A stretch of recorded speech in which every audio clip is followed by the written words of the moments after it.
C'est pour moi un plaisir de vous rencontrer. Je crois que c'est notre deuxième réunion depuis quelques mois. Peut-être que la composante humaine n'est pas la même, mais c'est toujours la CACIF qui, pour nous, représente une importance particulière dans la mesure où elle devient de plus en plus un des axes prépondérants de la diplomatie économique.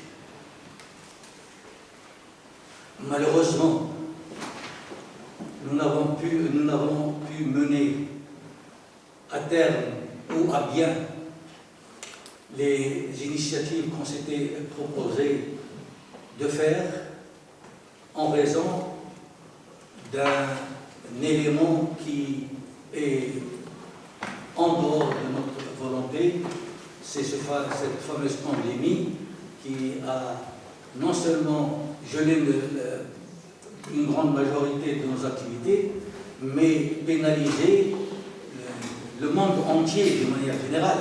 On s'est vite rendu compte que ce virus n'était à la portée d'aucun État, quelle que fût sa puissance. L'Algérie, malheureusement, comme beaucoup de pays dont les plus grandes puissances au monde, a subi ses conséquences, notamment sur le plan économique. On peut dire, alhamdoulilah, que sur le plan sanitaire, vu les chiffres que nous relevons, les dégâts sont moindres. Et depuis maintenant 15 jours, la tendance est plutôt à la régression. Hier, je crois qu'il y avait quelques 330 cas qui ont été signalés et 8 décès.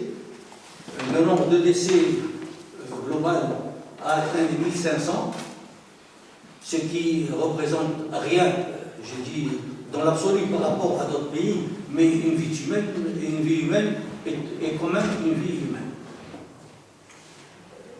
Malheureusement, les conséquences sur le plan économique sont beaucoup plus importantes. Ça a eu aussi un effet négatif sur les prix du pétrole qui ont la même chuté, pour se stabiliser actuellement aux environs de 46 $.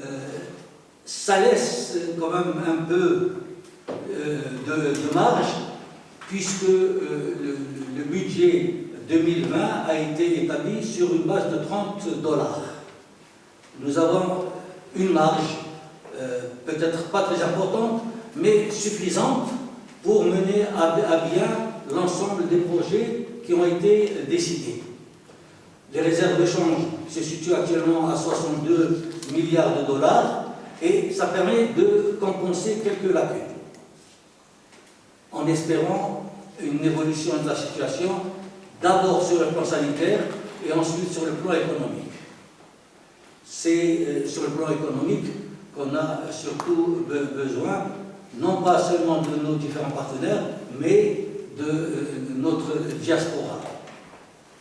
Je voudrais saisir cette opportunité pour féliciter l'équipe du SMUR de l'hôpital francilien de Paris, dirigé par le docteur Belkhoja et comprenant Karim Bedrissi et Souad, le port Sécan.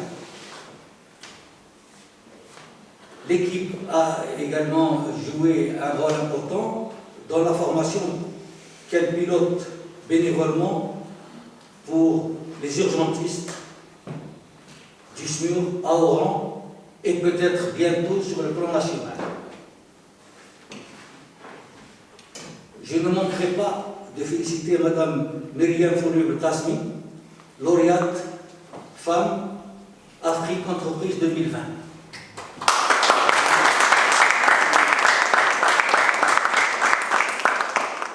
Ainsi que Yasmine pour l'initiative Don Diaspora des aides et sans oublier Myriam Karima et Kamel pour l'initiative Jalia Media. Et enfin, Makhlouf Cha'lel pour son action en contribution à la promotion des salons en France. Je suppose qu'il y en a d'autres que j'ai oublié de citer, mais je pense que l'action collective de la CACIF est pertinemment importante, car elle devient pratiquement un axe de la diplomatie politique et des liens entre nos deux pays. La référence, d'ailleurs, à cette action de la diplomatie économique, c'est le dernier discours du président Tebboune, qui a été, on ne peut plus, concret et direct. Il a fait une analyse de la situation la plus objective possible, en soulevant surtout les lacunes et en proposant les voies et moyens susceptibles d'y pallier. Il a annoncé des mesures pour mettre à l'abri les gestionnaires en dépénalisant l'acte de gestion. Il a décidé de ne plus faire de différence entre le secteur privé et le secteur public. Il a également annoncé l'ouverture du secteur minier à l'ensemble des partenaires privés, nationaux et étrangers qui souhaitent, comme on le fait pour les hydrocarbures, participer à l'exploitation, à l'exploration et à l'exploitation. Il a également apprécié le rôle de certains opérateurs privés dans le marché de l'exportation. Il en a cité quelques-uns. Il a, je crois, beaucoup parlé de l'exportation des pneus vers les États-Unis et d'autres produits vers d'autres pays. Je crois qu'à travers cela, le président voulait rappeler qu'il n'y a pas de petite économie, il n'y a pas de petite exportation. On peut avoir une multitude d'exportateurs qui ramènent chacun 2 ou 3 ou 4 millions en devises. La multiplication de tout cet ensemble peut être appréciable.